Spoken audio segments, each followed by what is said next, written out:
Once, he swore forever as he slid a ring on her finger. Once, she believed love was enough. But forever ended in a single night, one night with another woman, under the lights of a city that never sleeps. While he tasted betrayal, she carried his unborn child in silence, her heart breaking with every breath. Yet love's ashes can spark something more dangerous than hatred: resolve. And when she rose, pregnant, radiant, unbroken, the man who betrayed her would finally tremble. The courtroom was never meant to be a stage. Yet on that morning in Manhattan, it felt like the world's brightest spotlight had been switched on. The marble floors gleamed like polished ice, the mahogany benches were packed with reporters, and the air buzzed with whispers so sharp they could cut skin. Everyone was waiting for Jonathan Coulton, the billionaire whose arrogance had always filled entire rooms. They waited to see his victory dance as he prepared to discard his wife like yesterday's newspaper. Jonathan had walked in with the swagger of a man who thought he'd owned the world. The suit he wore was custom Tom Ford, his cufflinks pure platinum, and his mistress sat just a few rows back, smirking in a crimson dress that clung to her body like sin itself. He had promised her that by the end of the hearing, his wife would be gone, his marriage dissolved, and she would step into the spotlight as the woman by his side. But fate had other plans. The double doors at the back of the courtroom opened, and silence fell so heavy that even the judge froze mid-sentence. All heads turned, and there she was, Isabella Coulton, heavily pregnant, radiant despite her suffering, walking slowly but firmly down the aisle.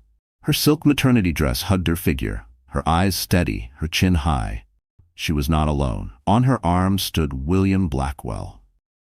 The William Blackwell. The billionaire CEO, the man whose name carried the weight of empires, the one nobody dared to cross. He wasn't just a father, he was a fortress. And in that moment, Jonathan's smirk vanished as the color drained from his face. His mistress shifted uncomfortably in her seat. The photographers in the back nearly broke their cameras trying to capture the scene. Jonathan had spent the night in another woman's bed, laughing, drinking, feeling untouchable. But today, inside this courtroom, he was no longer the hunter.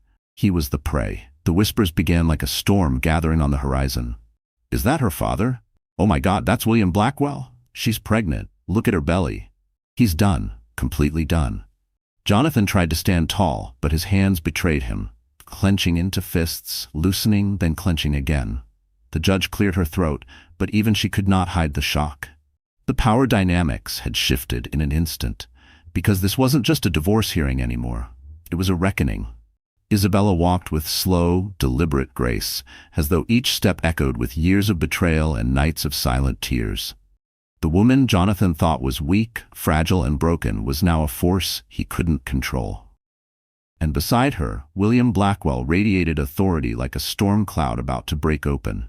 His icy blue eyes swept the room, and even the bailiffs seemed to stand straighter. Jonathan's mistress, Cassandra, bit her lip, suddenly realizing that her place in the billionaire's empire was not as secure as she once believed. She fiddled with her diamond bracelet, the one Jonathan had given her just last week, and wondered if it would mean anything once this trial was over. Jonathan swallowed hard. He wanted to sneer, to throw an insult, to reclaim control. But for the first time in his life, words failed him. The judge spoke again, her tone sharper now, pulling the courtroom back to order. "Mrs. Coulton," she said, her voice calm but carrying authority, "you are here today to respond to the petition filed by your husband. Do you wish to proceed with your own counsel?" Isabella's lips curved, not into a smile, but into something far more dangerous. Resolve. She didn't look at Jonathan. She didn't even glance at Cassandra. Her gaze was fixed on the judge as she answered with a steady voice that carried to every corner of the room. "Yes, Your Honor. I do. And I have my father, William Blackwell, as my representative today." The collective gasp that followed rattled the chandeliers above. A billionaire wife backed by a billionaire father? The press would feast on this for weeks. Jonathan's jaw tightened, his chest rising and falling in shallow bursts. He hadn't expected this. He thought Isabella would come alone, meek, trembling, ready to sign whatever papers he shoved in front of her.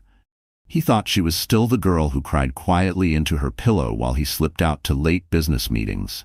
He thought she was still the woman who begged him to come home, who clung to hope even when the perfume on his suits wasn't hers. But the woman standing before him now was different. Stronger. Unshakable. Unafraid. And the child she carried inside her belly made her untouchable. Jonathan glanced around, realizing the eyes of the world were no longer on him with admiration. They were on Isabella, and every lens, every pen, every whisper was rewriting the story. He was no longer the victorious billionaire. He was the betrayer, the coward, the man about to be crushed by the very woman he underestimated. And then Isabella turned her head, just slightly, her eyes finally locking with his. It was not anger in her gaze, not even sorrow. It was a promise that this battle had only begun, and that Jonathan Colton's empire, his pride, his mistress, his lies, everything would soon crumble before the world. And Jonathan realized, too late, that he had never truly known the woman he married. Long before the cameras flashed in court, Isabella Colton had been just a girl who dreamed of love, not headlines. To the world, she looked fragile, almost ordinary. But those who looked closer saw something else. An inner fire. A quiet dignity that no amount of betrayal could extinguish.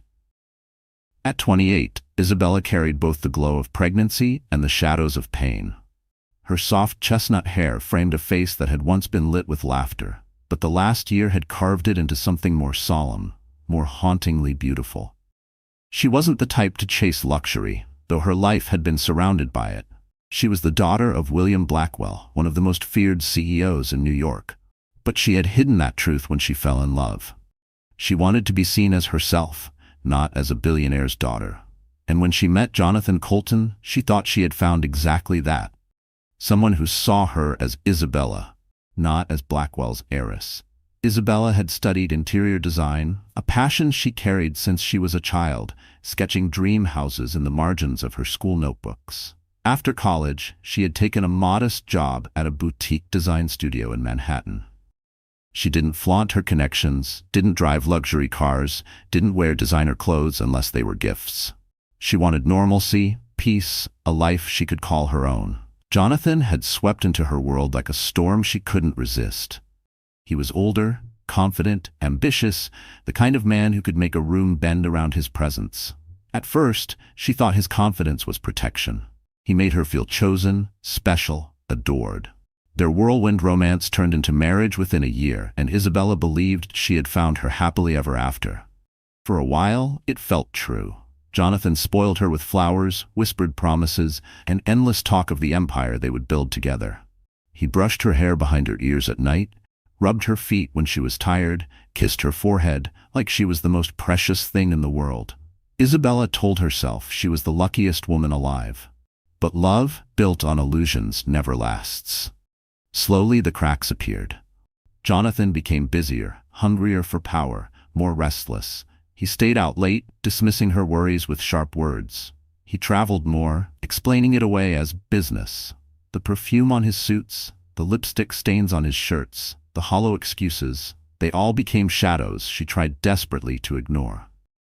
When she found out she was pregnant, Isabella's heart had soared. She believed the baby would change everything, that Jonathan would come back to her, that love would win. She spent nights decorating the nursery, carefully painting the walls, folding tiny onesies into drawers, imagining the family they would become. But Jonathan only grew colder. The man who once brought her roses began mocking her for looking tired. The man who once held her hand in public stopped touching her altogether. And one night, she saw him, arm in arm with Cassandra Monroe, his mistress, at a gala he had promised was strictly business. Her world shattered. Isabella wept quietly that night, holding her belly, whispering apologies to the life growing inside her. She felt weak, discarded, invisible. But she wasn't alone, because her father, William Blackwell, had been watching from the shadows. Though estranged for years, he knew his daughter's pain, and the sight of his only child humiliated and betrayed lit a fury inside him. He was a man known for crushing rivals in boardrooms, for building empires out of stone and steel, but when it came to Isabella, he was a father first. When Isabella finally gathered the courage to confess everything, the lies, the mistress, the loneliness, William didn't hesitate. He didn't scold her for hiding her true background. He didn't tell her she was foolish for falling in love. He simply took her hands, looked her in the eye, and said, "You don't have to fight this alone anymore." For the first time in months, Isabella felt hope. Pregnancy had made her body heavy, but it also made her spirit strong. Every kick from the baby reminded her she wasn't just fighting for herself, she was fighting for her child's future. And with her father by her side, she realized she had more power than Jonathan could ever imagine. The transformation began quietly. Isabella no longer cried into her pillow. She no longer begged Jonathan for attention. Instead, she began to plan. She documented every betrayal, saved every message, every photo. She leaned on her father's legal team, the most ruthless in Manhattan. She prepared herself for battle, not with screams or tears, but with calm, deliberate resolve. Still, at night, when she lay in bed, she remembered the girl she used to be. The girl who believed in fairy tales, who thought love could conquer anything. That girl was gone now. In her place stood a woman forged by betrayal, carrying life inside her, backed by an empire. And yet, despite everything, Isabella's heart had not turned to stone. She still loved. Not Jonathan. Not anymore.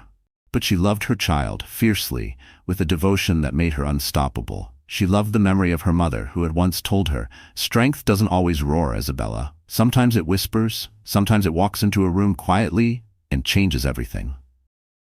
She was ready to change everything. The day of the court hearing, Isabella rose early. She stood before the mirror, one hand on her swollen belly, the other brushing away the last tears she would ever shed for Jonathan Colton. She wore a pale blue dress that glowed against her skin, chosen not for fashion but for dignity. She wanted the world to see her as she was, a mother, a fighter, a woman who would not be silenced. When William Blackwell arrived to escort her, she felt a surge of courage she hadn't known she still had. His presence was not just protection, it was a declaration. The world would see that she was not abandoned, not weak, not broken. She walked into the courthouse not as Jonathan's wife, not as his discarded lover, but as Isabella Blackwell Colton. Daughter of power, mother of strength, woman of resilience. And when Jonathan saw her, flanked by the man he had underestimated, she knew in her heart that the tables had finally turned. Because the Isabella he had betrayed was gone. In her place was someone he could never defeat. And the war for her dignity was only beginning. The world Isabella had married into was dazzling on the surface, but beneath the glitter was a darkness she had never expected. It was a world of chandeliers and champagne, of penthouses with views that touched the sky, and of gala halls where power was traded like currency. To outsiders, it seemed like paradise. To Isabella, it had slowly become a cage. The Colton estate sat on the Upper East Side of Manhattan, a mansion that looked more like a palace than a home. White limestone walls stretched high above a row of sycamores, and the wrought iron gates gleamed under golden floodlights. Inside, everything screamed of wealth. The sweeping staircase of imported marble, the gallery walls lined with paintings Jonathan had collected at auctions, the dining room with a table long enough to seat 30. But wealth doesn't equal warmth. To Isabella, the grand halls felt cold. Every chandelier sparkled, but none of the light reached her heart. She remembered the early days when walking through those doors made her feel like she was stepping into a fairy tale. But as the months went on, that fairy tale crumbled. Jonathan's laughter echoed less in the halls. His footsteps grew distant. And when he did appear, it was often in a rush, barking phone calls into the air or brushing past her with a distracted kiss. The penthouse office was his true kingdom. Floor-to-ceiling windows overlooked Central Park, the skyline stretching endlessly. It was there Jonathan met with investors, charmed board members, and planned the next deal that would expand his empire. It was also there that Isabella noticed the first signs of betrayal. Lipstick on glasses after late meetings, perfume lingering in the air, a second phone hidden in the drawer. But the setting that revealed the truth most brutally wasn't their home. It was the gala. The Bright Futures Charity Gala was the crown jewel of Manhattan's social calendar. Every year, hundreds of the city's most powerful figures gathered beneath crystal chandeliers at the Grand Metropolitan Hotel. The ballroom glittered with sequins and diamonds, every guest dressed like royalty. Waiters in white gloves floated across the floor with trays of champagne, while a live orchestra filled the room with music as smooth as velvet. It was here, amid the dazzle of New York's elite, that Jonathan Colton decided to flaunt his mistress. Isabella had chosen not to attend that year. At 6 months pregnant, she felt uncomfortable in her own skin, and Jonathan had assured her, "It's just business, darling. Investors expect me to show up. Rest at home. You need it." She believed him. Or perhaps deep down, she wanted to believe him. But when the photos hit the tabloids the next morning, her world tilted. There he was, in a black tuxedo, his arm wrapped around Cassandra Monroe, the young woman whose presence had already haunted Isabella's nights. Cassandra wore a scarlet gown cut daringly low, her hand resting possessively on Jonathan's chest, as though she had already claimed him. The headline burned itself into Isabella's memory. "Billionaire Jonathan Colton stuns at gala with mysterious beauty. Where was his wife?" The betrayal wasn't whispered in shadows anymore. It was public, flaunted under chandeliers and camera flashes. Jonathan had chosen the gala, the very heart of their social circle, to humiliate her, and the world noticed. The Blackwells had always lived adjacent to this glittering world, but William Blackwell rarely indulged in such displays. To him, money wasn't for champagne and chandeliers, it was for building empires. But when he saw those photos, rage unlike any boardroom battle coursed through him. His daughter had been paraded as a ghost, her absence mocked, her dignity stripped in front of people who once shook her hand with respect. Meanwhile, Jonathan basked in the attention. The gala had been his stage, and he had relished every second. Cassandra laughed at his jokes, whispered in his ear, kissed his cheek while photographers clicked away. The investors had smirked, some amused, some scandalized, but Jonathan thought himself untouchable. He thought the empire he had built, the billions in his name, gave him the right to discard his pregnant wife like a forgotten accessory. But he hadn't counted on the storm that was building in the shadows. For Isabella, the humiliation cut deeper than anything before. She sat in her bedroom that night, the nursery half finished down the hall, staring at the glowing city skyline outside her window. She felt trapped, surrounded by a glittering world that wasn't hers, suffocated by chandeliers that now mocked her. She had loved Jonathan in that same ballroom once, at an earlier gala, when he had held her hand and whispered that she was the only woman in the room. And now that memory twisted like a knife. The main setting of their lives, the penthouse, the galas, the courtrooms, was a theater of power. It was designed to make people like Jonathan feel invincible. But Isabella knew something Jonathan didn't. She knew that even the grandest ballroom could become a battlefield, and she was no longer afraid of stepping into the light. The court hearing was scheduled at the New York Supreme Courthouse, an austere building with Corinthian columns and a history of drama older than Jonathan's fortune. The marble steps had seen kings of finance brought to their knees, had heard the echoes of scandals that once shook the city. And now it would host the downfall of Jonathan Colton. On the morning of the hearing, the courthouse itself became the main stage. Reporters gathered on the steps, cameras flashing, microphones ready. The whispers of betrayal had reached every corner of Manhattan, and everyone wanted to witness the showdown. Was the wife truly broken? Would Jonathan walk free with his mistress at his side? Or would something else, something bigger, unfold? Inside, the atmosphere was thick with anticipation. The high ceiling arched above like a cathedral, sunlight streaming through tall windows and casting dramatic shadows across the room. The wooden benches creaked as the city's elite settled in, ready to watch the drama of the year. Even the air smelled charged, of paper, leather, and nerves. And it was there, in that hallowed courtroom, that the contrast of worlds collided. Jonathan's arrogance against Isabella's quiet strength, his mistress's smirk against the steady hand of William Blackwell, the glamorous galas and penthouses against the raw truth of justice. This setting wasn't just the backdrop of their story. It was the battlefield where every chandelier, every marble pillar, every camera flash would bear witness to a war of betrayal and redemption. And when Isabella entered that courthouse with her father at her side, the glittering world that once mocked her became her stage of triumph. Because the same setting Jonathan had used to humiliate her would now be the place where he lost everything. Jonathan Colton was the kind of man who believed the world owed him everything. Born into nothing, he had clawed his way up the corporate ladder with charm, ruthlessness, and a smile that could mask daggers. By the age of 35, he had transformed himself into one of Manhattan's most talked-about billionaires. His name splashed across magazines that celebrated wealth as though it were royalty. To his investors, Jonathan was a visionary.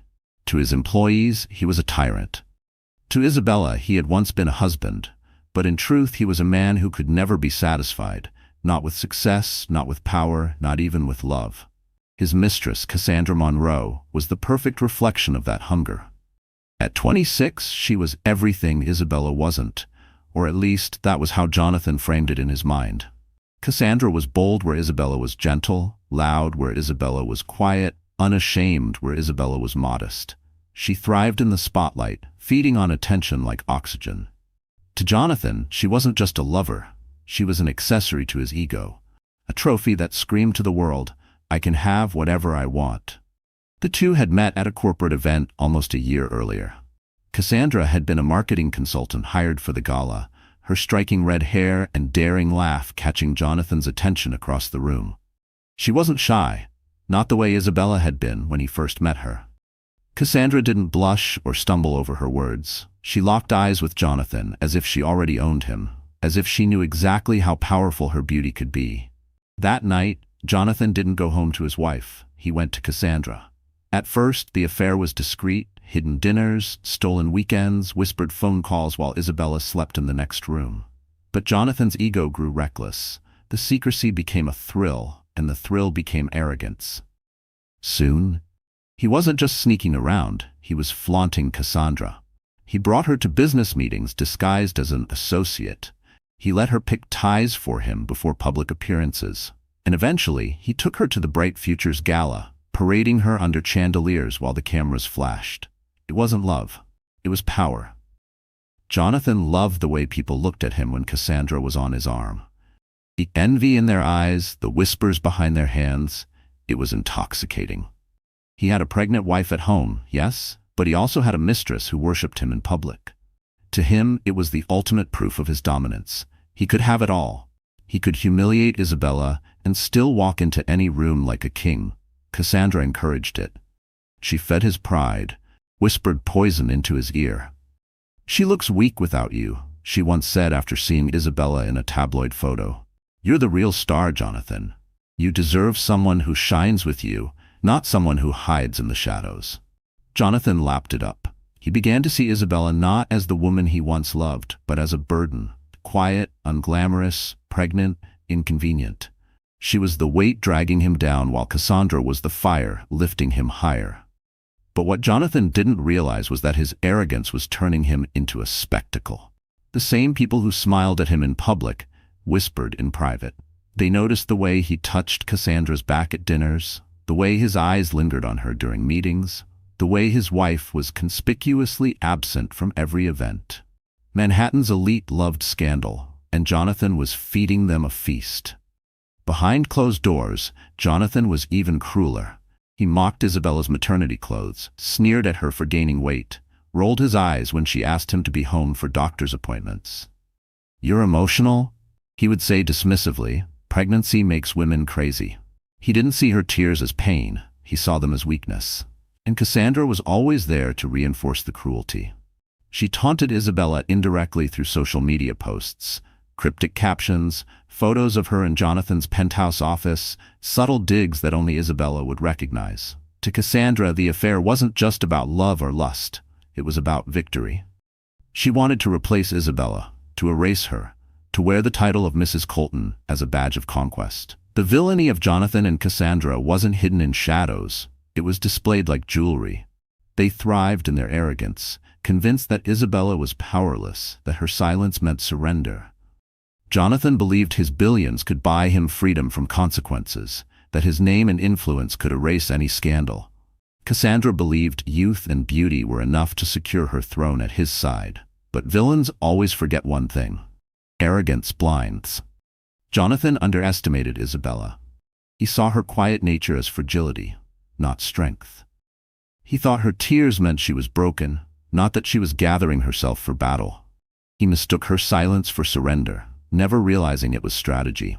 And Cassandra, so smug in her stolen spotlight, never imagined that the woman she mocked would walk into a courtroom with a power far greater than Jonathan's billions. Jonathan's downfall began the night before the hearing, though he didn't know it. He had spent the evening with Cassandra at a penthouse suite downtown, indulging in champagne and laughter, boasting about how tomorrow would finally rid him of his wife. "She'll sign the papers without a fight," he bragged, kissing Cassandra's neck. "And then, nothing will stop us."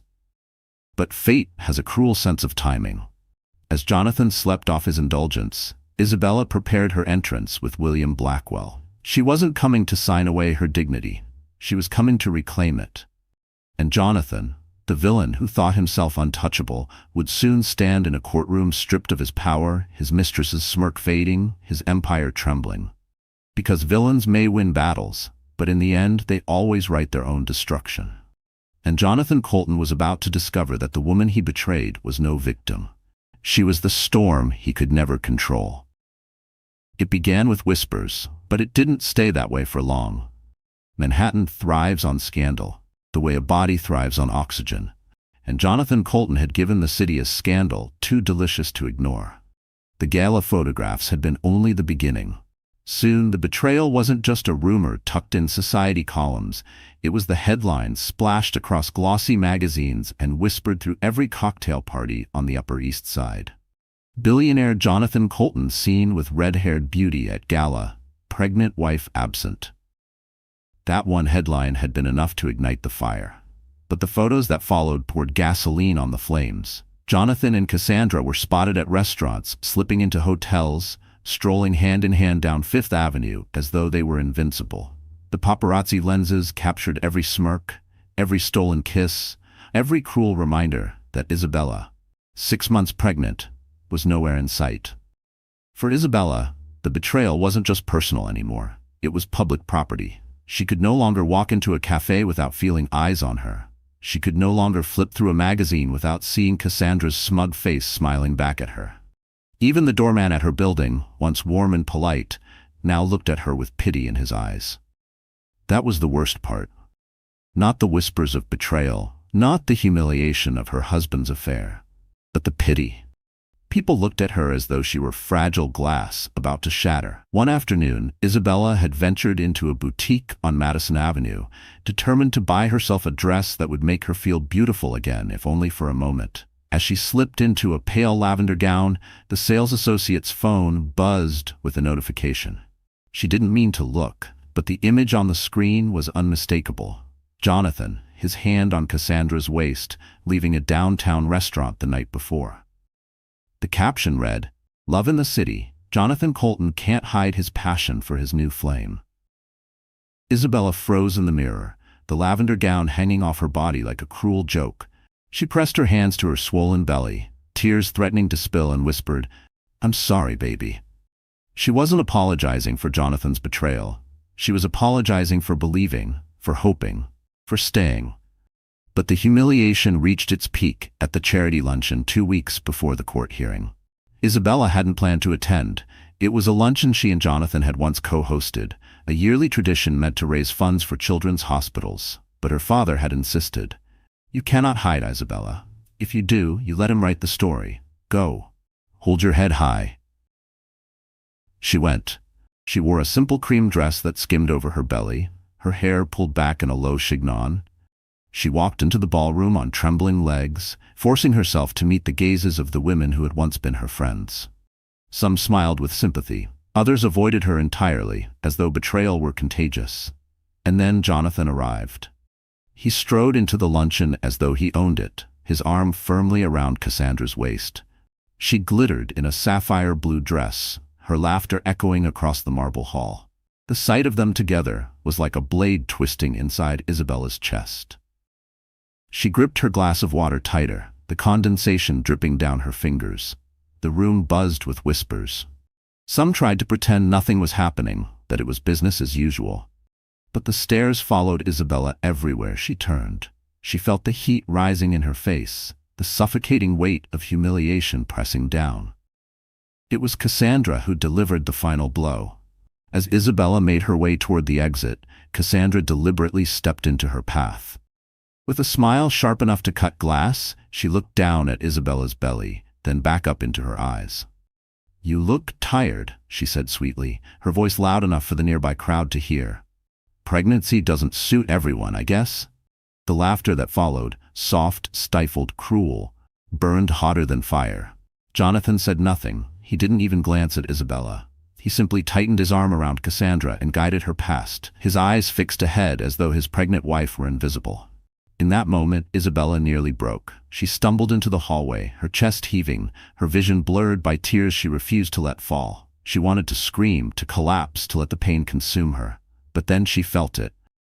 The tiny flutter in her belly, the soft reminder of life growing inside her. Her baby. Her child. And she remembered her father's words. "You cannot hide. If you do, you let him write the story." That night, Isabella sat in the nursery, staring at the unfinished crib. She had painted one side of it a soft pastel blue, her brushstrokes trembling as she fought back sobs. But instead of giving in to despair, she made a choice. She picked up her phone, called her father, and said 3 words that changed everything. "I'm ready now." The next morning, William Blackwell's legal team descended like a storm. They gathered documents, financial records, photographs, everything they needed to build a case. Isabella handed over Jonathan's secret phone, every text message and photo she had quietly collected. She signed papers with steady hands, her belly pressing against the table, her eyes blazing with a strength she hadn't felt in months. The betrayal had humiliated her. It had cut her to pieces. But now, those pieces were being forged into armor. Word spread quickly that Isabella Blackwell Colton wasn't going to vanish quietly. Reporters caught wind of the legal team she had assembled. Whispers filled the social circles. "She's fighting back. She's bringing her father." Jonathan dismissed it at first. "She won't do anything," he sneered to Cassandra one evening, swirling a glass of whiskey. "She's too weak. She doesn't have the guts." Cassandra smirked and kissed his cheek, feeding his delusion. But Isabella knew the truth. She had guts, she had strength, and she had something Jonathan would never understand. A reason to fight that went beyond ego or wealth. She wasn't just fighting for herself anymore.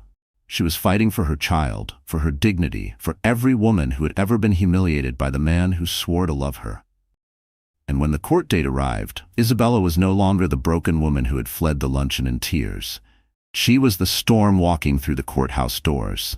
The public betrayal had destroyed her once, but now it would destroy Jonathan Colton. Every strong woman has a moment when the weight of betrayal threatens to crush her. For Isabella, that moment came late one night, alone in the echoing halls of the Colton estate. The nursery door stood ajar, the soft pastel walls bathed in moonlight. Tiny clothes lay neatly folded in drawers, a stuffed rabbit perched on the rocking chair, waiting for a baby who deserved a family, not a battlefield. Isabella stood there, one hand on her swollen belly, the other gripping the doorframe for balance. Tears streamed down her cheeks as she whispered, "I wanted this to be perfect. I wanted you to have love." Her child shifted inside her, a small flutter of life, reminding her that she wasn't alone. But in that moment, she felt more isolated than ever. Jonathan hadn't come home that night. He hadn't come home for many nights. His excuses had long since run dry, his lies as transparent as glass. She knew where he was, wrapped in Cassandra's arms, parading through Manhattan without shame. And yet the bed still felt too big, too cold, too empty without him. Isabella sank into the rocking chair, clutching the stuffed rabbit to her chest as though it were a lifeline. Her breaths came in short, painful gasps, sobs breaking free despite her desperate attempt to stay composed. "Why wasn't I enough?" she whispered into the quiet. "Why wasn't our family enough?" The truth she couldn't admit was that part of her still loved him. Part of her still longed for the man who once held her hand in the dark, who whispered promises of forever, who kissed her forehead as though she were the most precious thing in the world. That man had vanished, replaced by arrogance and cruelty, but her heart hadn't fully caught up. It clung stubbornly to the memory of love, even as reality bled her dry. In the days that followed, the collapse deepened. Isabella stopped leaving the house. The curtains remained drawn, sunlight shut out as though she could hide from the world. Food lost its taste. Sleep became fitful, plagued by nightmares of Jonathan's laughter tangled with Cassandra's. Her father visited often, his presence steady, his words encouraging. But even William Blackwell, a man who had faced hostile boardrooms and toppled rivals without blinking, felt powerless against the sight of his daughter crumbling.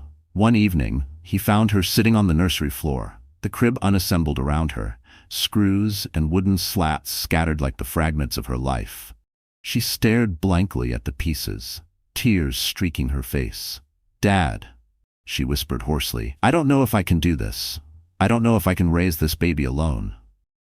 William knelt beside her, his large hand covering hers.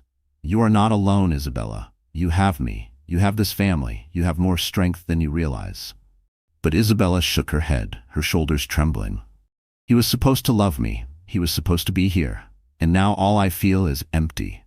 The emptiness threatened to consume her. One night, unable to sleep, Isabella wandered into Jonathan's office. The room reeked of cigar smoke and ambition, the desk cluttered with documents and photos that meant nothing to her.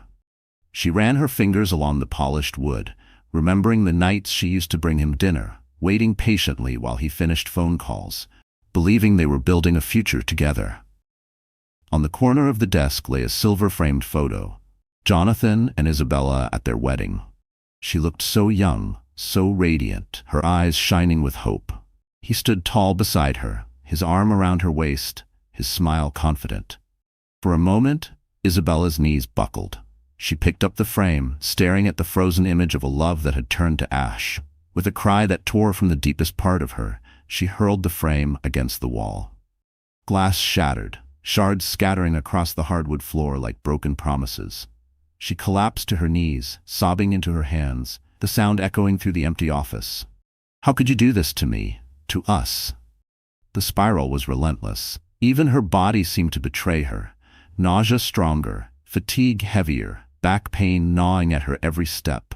Pregnancy was supposed to be a time of joy, of anticipation. Instead, it became a reminder of her abandonment, a physical weight pressing down on her spirit. One evening, she collapsed on the bathroom floor, the cold tile against her cheek, tears soaking her hair. Her breathing came in shallow gasps, panic tightening her chest. She clutched her belly, terrified that her stress was harming the baby. "Please," she whispered through sobs. "Please hold on. I promise I'll be strong for you. Just hold on." It was her lowest point, the point where giving up felt like the only option. But sometimes, collapse is what clears the way for rebirth. As she lay there, trembling and broken, Isabella remembered her mother's voice, a memory so vivid it felt like a ghost in the room.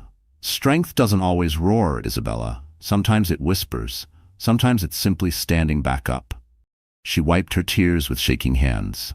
Slowly, painfully, she pushed herself off the cold floor. She stood, wobbling, but she stood. She looked in the mirror, her eyes red and swollen, her cheeks pale, but her reflection told a story she couldn't ignore. She wasn't just a betrayed wife. She wasn't just a victim. She was a mother. And mothers don't surrender. That realization became the first thread of hope weaving its way back into her soul. She picked up the scattered screws in the nursery the next morning. Piece by piece, she assembled the crib, her hands steady despite her exhaustion. Each turn of the screwdriver felt symbolic, a small act of defiance against despair. When the crib stood complete, she sat beside it, her belly rising and falling with each breath, and whispered, "We're going to be okay, I promise." Her father arrived later that day to find her standing taller, her eyes clearer. The collapse had not destroyed her, it had forged her. William saw it instantly. "That's my girl," he said softly, pride breaking through his usual sternness. Isabella wasn't healed overnight. She still cried some nights. She still ached when she saw Jonathan's face on a magazine cover. But the collapse had burned away the illusion of weakness. What remained was something stronger than steel. And Jonathan, in his arrogance, would never see it coming, because the woman he thought was broken beyond repair was now preparing to rise, and when she did, she would bring him to his knees. The collapse had nearly ended her. But it also gave birth to the storm she was about to become. The courtroom smelled of polished wood and anticipation. Jonathan sat at the front, shoulders back, jaw tight, wearing the mask of a man who thought victory was already his. Beside him, Cassandra smirked, her red lipstick gleaming under the fluorescent lights, as though this hearing were nothing more than a performance staged for her amusement. But what neither of them knew was that Isabella had come armed with more than dignity. She had come with fire. The twist began days before the hearing. In the privacy of her father's penthouse office, a room lined with bookshelves and portraits of Blackwell ancestors, Isabella laid out her plan. She wasn't just filing for divorce. She wasn't just demanding child support. She was preparing to dismantle Jonathan's empire brick by brick. Her father, William Blackwell, sat across the mahogany desk, his piercing blue eyes studying her with a mixture of pride and sorrow. "You know, once we start this, Isabella, there's no turning back. He won't forgive. He'll retaliate. Are you ready for that war?" Isabella's hand instinctively rested on her belly. She felt a kick, strong and steady, and lifted her chin. "I've been living in war already, Dad. I just didn't realize it. This time, I won't fight alone." William leaned back, a slow smile forming on his lips. "Good, because I've been waiting for you to say that." The first weapon in Isabella's arsenal was knowledge. She had collected months' worth of evidence, photos, text messages, receipts from hotels, proof of Jonathan's reckless spending on Cassandra. Every secret phone call, every late-night rendezvous, every extravagant gift purchased with marital assets, it was all neatly compiled into folders that William's legal team devoured like predators. The second weapon was power. Jonathan believed he was untouchable because of his wealth, but what he failed to consider was that William Blackwell's empire dwarfed his. William didn't flaunt it with galas and mistresses. He wielded it quietly, decisively, and with devastating precision. When the Blackwells entered a courtroom, they didn't just fight, they conquered. And the third weapon was a prenup. Jonathan had insisted on it before the marriage, smug in his belief that he was protecting himself from a gold digger. Isabella, blinded by love, had signed without hesitation. But what Jonathan never realized was that William Blackwell had reviewed the contract in silence, slipping in clauses so subtle Jonathan hadn't even noticed. Clauses that now gave Isabella the upper hand. On the morning of the hearing, Isabella walked into the courthouse flanked by her father and his legal team. Cameras flashed, reporters shouted her name, microphones jutted forward. For months, she had been invisible, erased by Jonathan's arrogance. But now, every eye was on her. She was no longer the victim. They saw it instantly. She was the storm. Jonathan's face drained of color the moment he saw William Blackwell. The older man's presence was like a thundercloud rolling into the room, heavy and unyielding. He didn't need to speak to command authority. His reputation spoke for him. And when he placed his hand protectively on Isabella's shoulder, Jonathan's composure cracked. The judge called the room to order, her gavel striking sharply. "Mr. and Mrs. Colton, we are here today to proceed with your divorce petition. Counsel, please state your appearances." Jonathan's attorney rose first, polished and confident. Richard Evans, representing Mr. Colton. Then William stood, not a lawyer, but a titan. "William Blackwell, representing my daughter Isabella."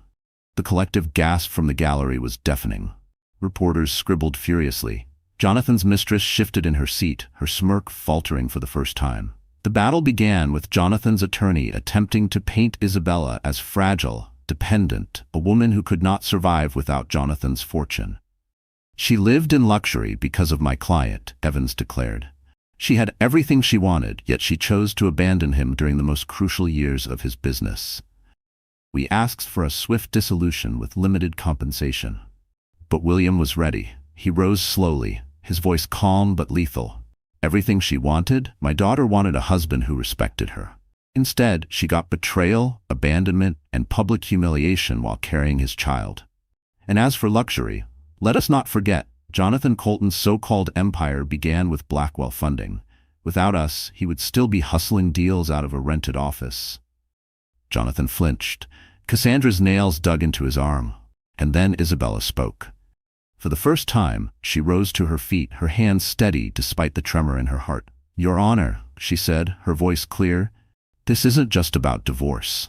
This is about dignity. My husband did not simply betray me in private. He made a spectacle of it. He paraded his mistress while I carried his child.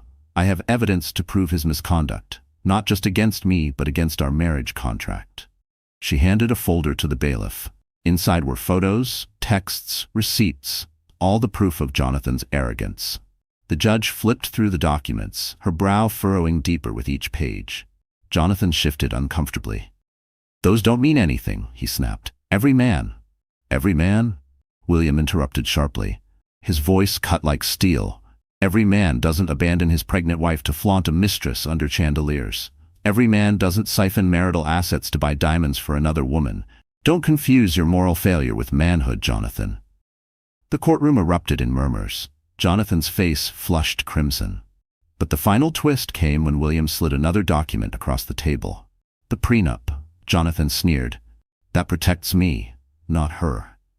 William's eyes gleamed coldly. "You should have read it more carefully. Section 14, paragraph 2. In the event of adultery, the faithful spouse retains controlling interest in all joint assets as well as custody rights. Signed by you, witnessed by 2 attorneys." The judge adjusted her glasses, scanning the clause. Her gavel struck once. "It's valid." Jonathan's mouth fell open. Cassandra paled. The press scribbled frantically. In that instant, the balance of power shifted entirely. Isabella, once humiliated, once pitied, now stood victorious. The evidence, the prenup, the presence of William Blackwell, it was all a carefully orchestrated symphony of justice. Jonathan slumped in his chair, his bravado collapsing under the weight of his own arrogance. Cassandra's smirk was gone, replaced with a mask of fear. The gallery buzzed, the whispers now celebratory, even awed. And Isabella? She sat tall, her hand resting on her belly, her eyes calm and resolute. She didn't gloat, she didn't sneer. She simply met Jonathan's gaze with the quiet strength of a woman who had been broken, rebuilt, and reborn. The twist was complete. The betrayed wife was no longer prey. She was the storm that had just begun to roar. The morning after the prenup revelation, New York woke up buzzing. Headlines screamed across every front page. Jonathan Colton blindsided in court, wife and Blackwell empire strike back. Pregnant heiress Isabella Blackwell stuns courtroom with power move. The story was everywhere. Isabella, who had been invisible for months, was suddenly the city's most talked about woman. And for the first time in a long time, she wasn't being pitied. She was being respected. But transformation isn't only about public perception. It begins within. For weeks, Isabella had been a shadow of herself, hiding behind drawn curtains, drowning in humiliation. Now, as she stood before the mirror in her father's penthouse, she barely recognized the woman staring back. Her eyes were sharper, her shoulders straighter, her presence commanding in a way she had never imagined. Her stylist, a woman named Marissa, who had worked with celebrities and CEOs' wives, hovered behind her, adjusting the hem of a tailored black dress. "You don't need sequins or diamonds," Marissa murmured. "Your strength is the statement. Simple, elegant, unshakable." Isabella touched the fabric, feeling its weight. It wasn't about vanity, it was about armor. For months she had been ridiculed for her swollen belly, mocked for looking tired and weak. Now she embraced it. Her pregnancy wasn't a flaw, it was her power. She carried life while Jonathan carried shame.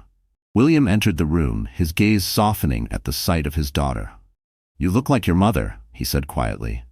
She had the same fire in her eyes when she walked into a room ready to prove herself. Isabella smiled faintly. "I don't feel like her. I feel different, stronger. Like everything that was broken in me had to break so something new could grow." Her father placed a hand on her shoulder. "That's not different, Isabella. That's exactly who you've always been. You just didn't know it yet." That afternoon, Isabella made her first public appearance since the court hearing. It was a fundraiser hosted at the Blackwell Group's headquarters, an event her father had once managed alone but now insisted she co-host.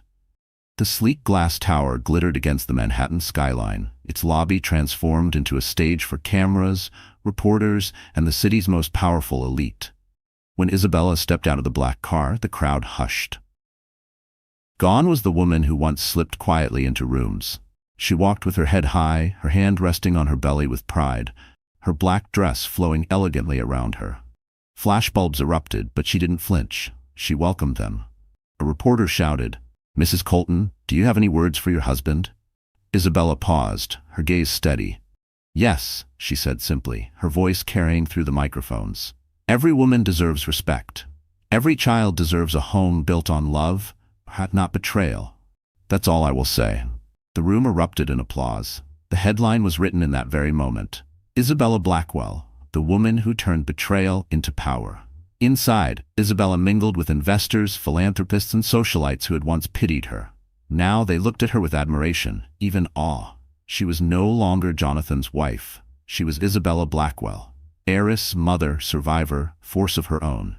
But transformation isn't only external. Behind the elegant facade, Isabella's heart had shifted too. She no longer craved Jonathan's approval.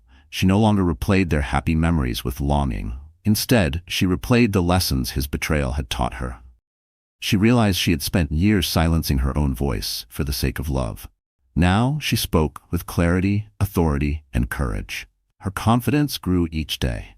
She joined her father in board meetings, her sharp observations surprising even seasoned executives. She walked through the Blackwell Group's corridors, not as a visitor, but as a future leader. And slowly, she began to envision a life beyond heartbreak, not just surviving, but thriving. Jonathan, meanwhile, was unraveling. Every newspaper, every television channel, every social media platform carried the story of his downfall. Investors grew nervous. Partners withdrew. Cassandra, once proud to stand by his side, began to distance herself as the glitter faded. Jonathan had thought he was untouchable, but the city was watching him crumble, and it was Isabella's transformation that had lit the fuse. Still, Isabella wasn't finished. Her transformation was not about revenge. It was about liberation. She no longer wanted to prove herself to Jonathan. She wanted to prove herself to herself. One night, after a long day of meetings, Isabella stood on the balcony of her father's penthouse, the city lights stretching endlessly before her. She pressed her hand to her belly and whispered, "We're going to be okay. You and me. We'll build a life filled with love, not lies. I promise." The baby kicked as if answering her. The transformation was complete. She wasn't just a wife betrayed. She wasn't just a daughter protected. She was a woman reborn, carrying life and strength in equal measure. And the city wasn't just watching anymore. It was cheering. Because Isabella Blackwell had gone from humiliation to triumph, from whispers of pity to headlines of power, from tears in a nursery to commanding rooms filled with the world's elite. Her makeover wasn't just in her dress or her hair. It was in her soul. She had been broken, yes, but in breaking, she had discovered the pieces of herself she had never known. And with those pieces, she built a new identity, stronger than anything Jonathan could ever destroy. The transformation was no longer just hers. It was an anthem for every woman who had ever been betrayed. And soon, Jonathan Colton would learn what it meant to face a woman who had risen from the ashes. The ballroom glittered like a jewel box. Chandeliers dripped crystal light, violins played softly in the background, and Manhattan's elite filled the air with chatter and champagne laughter. It was the annual Empire Business Awards Gala, a night meant to honor the city's most powerful, a night Jonathan Colton believed would restore his reputation. He had pulled every string he could to ensure his nomination for Entrepreneur of the Year. He needed the stage, the applause, the validation. After weeks of humiliation in the press, he saw this gala as his comeback. Cassandra clung to his arm, her sapphire gown daring, her smile sharp. Together, they walked into the room as though nothing had happened, as though the scandal hadn't reduced Jonathan's empire to ashes. But tonight, the stage belonged to someone else. When Isabella entered, the air shifted. Heads turned. Conversations stopped mid-sentence. She was radiant in an emerald gown that hugged her pregnant form like a crown jewel, her hair swept elegantly back, her presence commanding. At her side was William Blackwell, his imposing figure radiating silent power. Reporters surged forward, cameras flashing furiously. The whispers flew across the room. She came. She actually came. Jonathan's smug smile faltered. His drink trembled in his hand. Cassandra's nails dug into his arm, her eyes darting nervously. The evening unfolded with its usual pomp, awards, speeches, applause. Jonathan sat stiffly, waiting for his moment, clinging to the illusion that this night would be his redemption. But as the presenter approached the podium, Isabella rose from her seat. "Excuse me," her voice rang out, calm yet commanding. The microphone caught it, and suddenly the entire ballroom fell silent. She walked gracefully to the stage, every eye following her. When she stood at the podium, the emerald fabric shimmering under the lights, she looked not like a broken wife, but like a queen reclaiming her throne. "Good evening," she began, her voice steady. "I hadn't planned to speak tonight, but I realized something as I sat here watching this celebration of success. Success is not measured in dollars. It is not measured in power or even applause. True success is measured in integrity. And integrity," she paused, her gaze locking onto Jonathan, "cannot be bought." A ripple went through the crowd. Jonathan shifted uncomfortably, his jaw clenched. Isabella continued, her words precise, deliberate. "Some of you know me as Isabella Colton, the wife who disappeared from these galas, the woman whispered about in tabloids. But I am not that woman anymore. I am Isabella Blackwell, daughter, mother, and a woman who refuses to be silenced." The room erupted in applause. Jonathan's face burned red. She lifted a folder from the podium. "In this folder," she said clearly, "is evidence of what happens when arrogance blinds men into believing they are untouchable. Affairs, fraud, assets siphoned from a marriage to fund a mistress's wardrobe. Documents signed with careless hands. For months I carried the shame of someone else's betrayal. Tonight, I return that shame to its rightful owner." Gasps filled the room. Cameras zoomed in.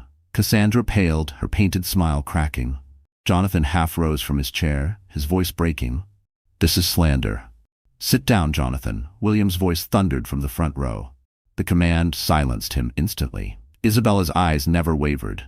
"This isn't slander. This is truth. And the truth is simple. You cannot build an empire on lies and expect it to stand. My husband forgot that. He believed wealth excused betrayal, that mistresses could replace vows, that humiliation could break me. He was wrong." The crowd erupted again, applause shaking the chandeliers. Some stood, clapping with admiration. Others leaned forward hungrily, thrilled by the spectacle. Cassandra, desperate, grabbed Jonathan's arm. "Do something," she hissed. But Jonathan was frozen, his mask of control shattered.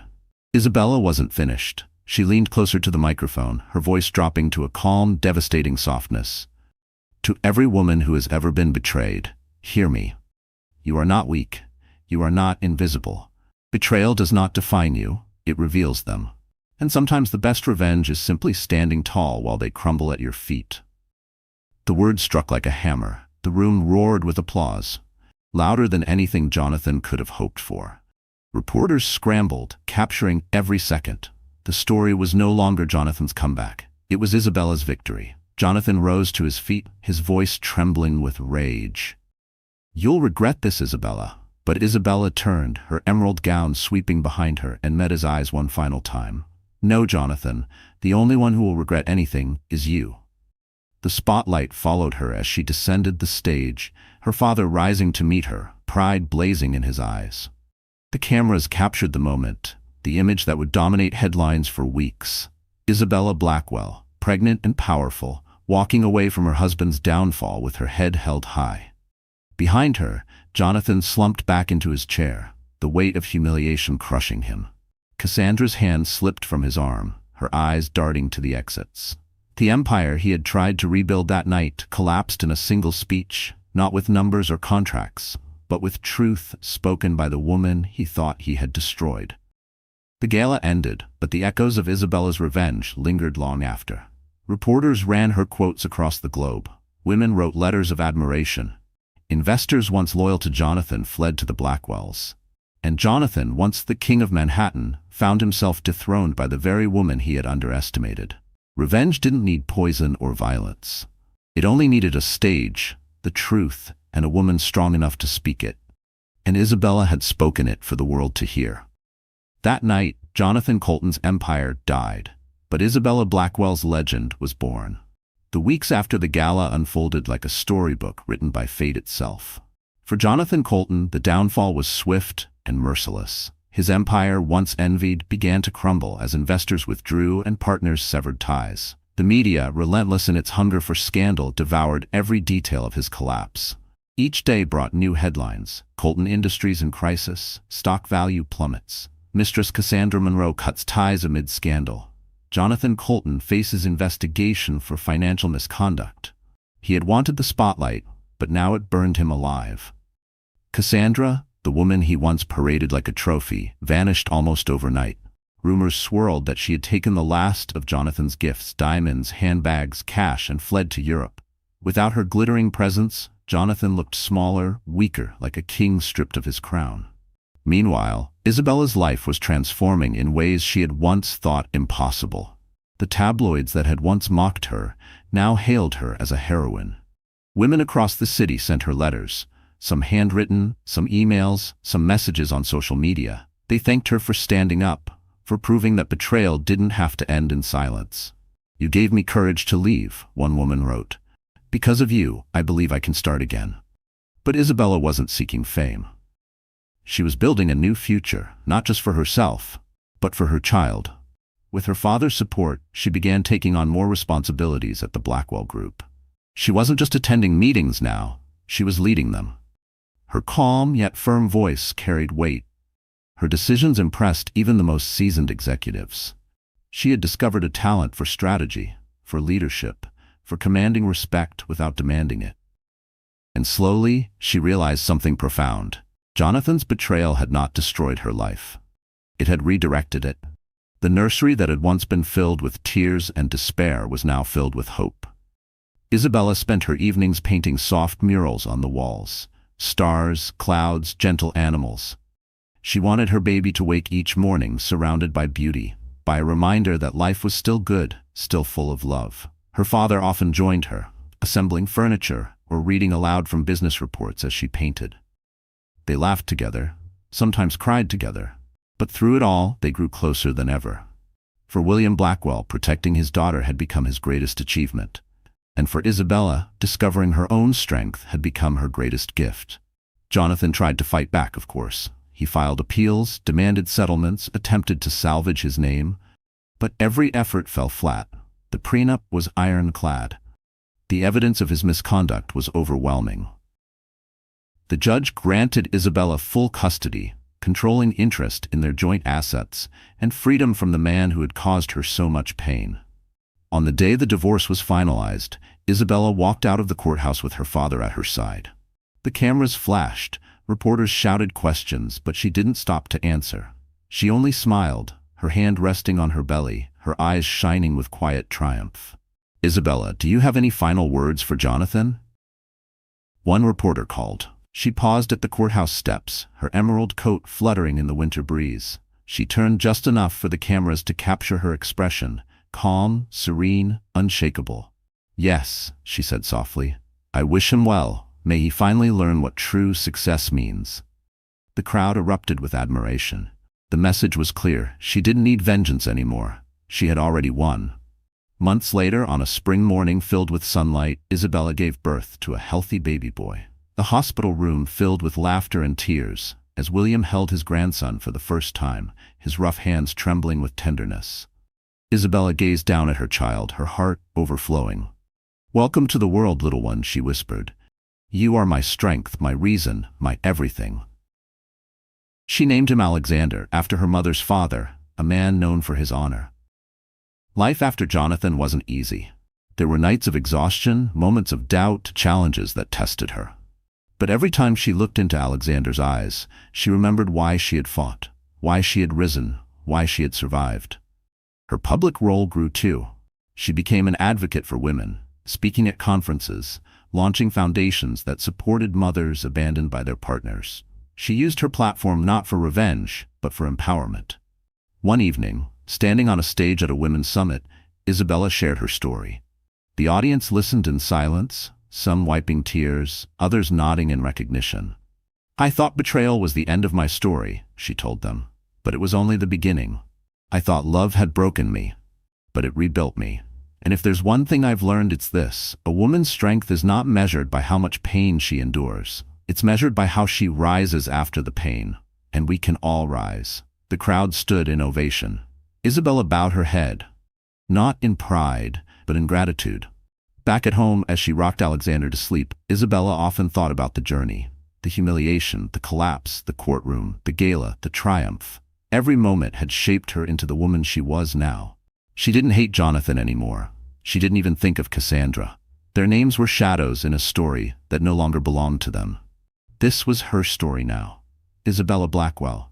Mother, leader, survivor, storm. And as she whispered goodnight to her son, she knew the truth that would carry her for the rest of her life. She was never broken. She was only being remade.